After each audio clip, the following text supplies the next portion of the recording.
안녕하세요. JD부장부서의 소장 조도입니다. 오늘은 일본 긴축이 불러올 한국의 신용위기라는 주제로 말씀드리도록 하겠습니다. 2022년 10월 21일 금요일 시황입니다.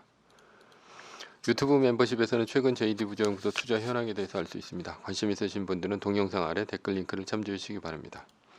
뉴욕 마켓워치 연준 고강도 긴축 지속 전망, 주식 채권 떨어지고 달러 혼조다라는 기사가 있는데요.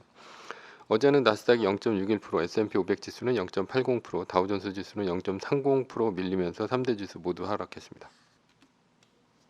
메인 뉴스입니다. 일본 긴축이 불러올 한국의 신용위기. 어제는 테슬라의 차량 인도 대수가 예상에 못 미치며 나스닥 선물을 끌어내렸죠. 테슬라는 지금까지 만드는 족족 팔았다고 했죠. 그런데 차량 인도 대수가 줄어들었다면 재고가 늘어났다는 얘기이고, 재고가 늘어났다는 것이 차가 안 팔리는 것 아니냐라는 의심에까지 이르자 주가가 장외에서 5% 넘게 떨어지고 있었습니다. 일론 머스크는 10월 28일까지 트위터 관련 재판을 하지 않으려면 자금을 넣어야 하는데요. 그래서 대규모로 테슬라 주식을 또 파는 것이 아닌가 하는 것 때문에 더 떨어진 측면도 있습니다. 일론 머스크는 참고로 어닝 전까지는 주식을 전혀 팔지 못합니다. 그러니 어닝 발표 이후인 오늘부터가 테슬라 주주에게는 더 위험한 시기입니다. 떨어지던 나스닥 선물은 오후 들어 리즈 트러스 총리의 전격 퇴임 소식과 중국의 방역 완화 소식에 1% 넘게 오르면서 상승 반전했습니다. 테슬라 쇼크 스냅 충격 다음 주 애플 아마존은 이라는 이제 기사가 있는데요. 그러나 패트릭 하커 연은 총재의 강력한 발언이 있었죠. 인플레이션 억제를 위해 금리를 3.25%까지 올렸는데 전혀 물가가 잡힐 기미가 없어 올해 말까지 4%를 훨씬 넘길 것이다 라는 발언을 한 것이죠. 하커 연은 총재의 발언 이후 미국채 10년물 금리가 4% 위로 올랐고 결국 나스닥은 하락 반전했습니다. 저는 어제 일본 엔화가 달러당 150엔을 돌파했다는 뉴스가 마음이 걸렸습니다. 달러 엔 환율은 1990년 이후 최저치입니다. 영국은 양적 완화와 비슷한 일을 하려다가 결국 트러스 총리의 사태가 있었고요. 그리고 영국은 긴축으로 돌아섰죠. 그러나 세계 흐름과 반대로 양적 완화 조치를 하는 나라가 있습니다. 일본, 중국, 터키 등입니다. 여기서 주목해야 할 나라가 바로 일본입니다. 일본이 달러 엔 환율이 지속적으로 올라 인플레이션으로 감당할 수 없는 처지가 된다면 일본은 환율 방어에 나설 수밖에 없습니다. 환율 방어를 위해서는 미국 국채를 팔아야 할 것입니다. 지금 미국 국채를 제일 많이 들고 있는 나라가 중국에서 일본으로 바뀌었죠. 그런데 일본이 미국 국채를 판다면 미국 국채 가격은 떨어지고 수익률은 올라갑니다. 미국 국채 금리가 올라가면 나스닥은 지금처럼 떨어지게 돼 있죠. 즉 일본의 미국 국채 매도가 나스닥의 하락을 불러옵니다. 문제는 이것뿐 아니죠. 그것보다 우리의 입장으로 본다면 일본의 긴축으로 인해 우리나라에 미칠 영향이 더 클 수 있다고 보입니다. 중국은 무역 관계가 있지만 우리나라와는 금융으로는 관계가 별로 없습니다. 그러나 일본은 관계가 깊죠. 일본은 지금까지 거의 제로 금리였습니다. 따라서 일본의 싼 엔화 자금을 빌려서 투자를 하는 사업자가 많았을 것입니다. 제로 금리였으니까요. 일본은 미국 국채를 파는 것뿐 아니라 해외에서 자산을 팔거나 대출을 회수해서 일본으로 가져갈 수 있습니다. 1997년 당시 일본 자금이 빠져나가서 한국은 IMF를 맞았죠. 물론 한국은 당시보다 훨씬 많은 외환보유고를 갖고 있습니다. 따라서 외환 위기를 맞을 가능성은 낮습니다. 다만 일본의 대출 자금 회수로 인한 기업의 어려움이 있을 수 있다는 얘기입니다. 기업이 부도가 난다 치면 처음 부도를 맞는 사람은 앞뒤 안 가리고 집을 팔아서 대출금을 갚습니다.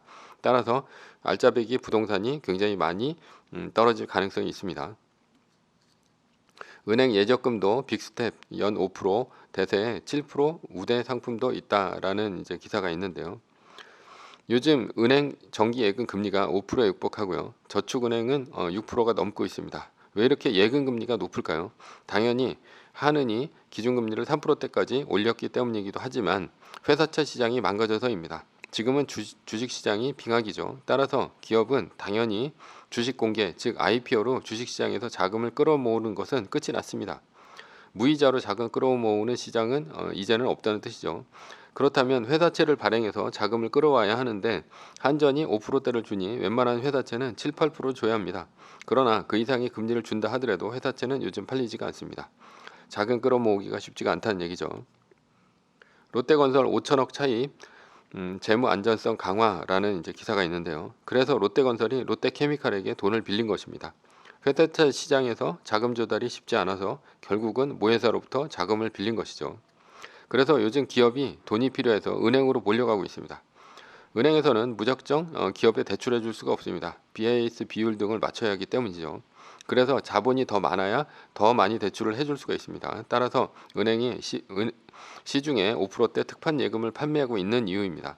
그러니까 더 많은 자금을 유치를 해서 더 많이 빌려주려고 하는 것이죠. 당연히 기업에는 7% 이상의 고금리로 빌려줄 것입니다. 은행도 이제는 아무나 막 빌려줄 수 없습니다. 돈 빌려준 곳 중에 부도나면 은행이 부실자산 규모가 커지기 때문이죠.